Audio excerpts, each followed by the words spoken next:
Hello viewers, glad to have you back. Now, I shouldn't have to tell you about the importance of sleep. Each and every one of you, at one point or the other, would have suffered from the ill effects of lack of a proper night's sleep.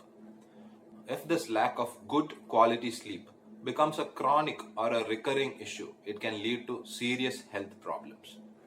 From psychological illnesses like depression to physical illnesses like migraine to life threatening diseases like a heart attack has been linked to improper sleep. Now, when the topic of sleep comes up, my patients often ask me, Doctor, how long should a person of my age sleep? Now, the practical answer to that question is around 6 to 8 hours.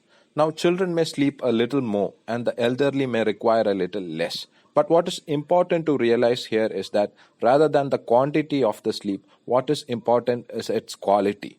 Now, contrary to how it may appear on a superficial glance, the sleep is a dynamic process. It consists of different layers or stages of sleep. And one must go through these different stages of sleep, and that too in the correct proportion to maintain a healthy life. The reason for this is because many hormones and chemicals required for the well being of our mind and body are produced during various stages of this sleep. So, if you find that you feel tired all throughout the day, or you consistently feel a lack of motivation, or are irritable all the time, but you manage to sleep 5 6 hours a day, it might be that you have a problem with the structure of your sleep or the quality of your sleep.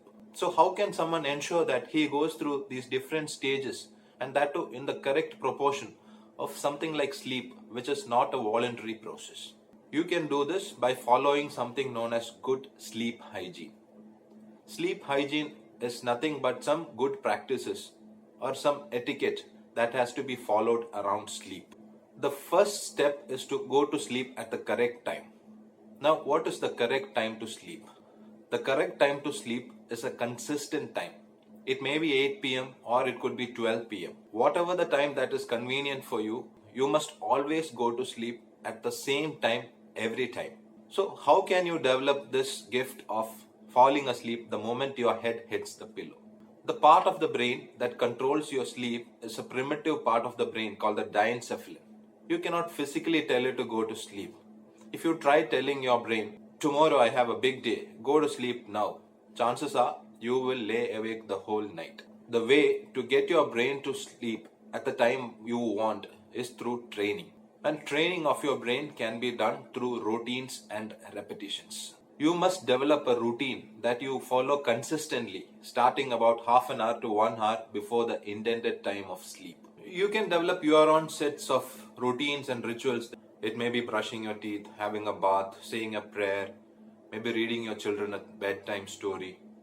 Anything that is convenient for you and your family. But the point is, you have to do it regularly, consistently. Now, you would have heard advices like a warm bath before bedtime gives you good sleep. People who are used to that will swear by it. These advices like warm milk, warm bath, even bedtime stories for kids, lullaby for babies are all based on this principle of training the brain. So once you go through these processes in a consistent manner, it sends cues to your brain or it sends messages to your brain that yes, you have reached the end of the day. It is time to relax and prepare yourself for sleep. Now, speaking of routines to be done before sleep, you should avoid doing activities that cause you stress. This may be work related activities or maybe keeping accounts. If it stresses you out, you should avoid doing it before bedtime. Such activities are best done during the day when you're awake and your brain faculties are all functioning on full swing and you can concentrate. Tasks that are pleasant to the mind should be kept towards the end of the day so that your mind is in a relaxed state. The second step, or rather the third step, is an obvious one. Avoid caffeine, aerated drinks. Now, the fourth step is regarding the place where you sleep. The bedroom should not be used for any other activities. You should not keep work related stuff in your bedroom like laptops, paperworks. Neither should you keep leisure related activities in your bed like playing video games, computer games. So if you live in a smaller place and don't have too many rooms, or if you live in a studio apartments, you can still practice this. Then you should not do this work related or leisure related activities from your bed. You use a different position in the room to do that. So the area where you sleep should exclusively be associated with rest and sleeping. If you are in the construction or designing phase of your bedroom, make sure you keep the relaxing theme in designing your bedroom. Right from the location of your bedroom. It is always good to construct your bedroom according to Vastu on the east facing side of your house. This is not because of any superstitious reasons.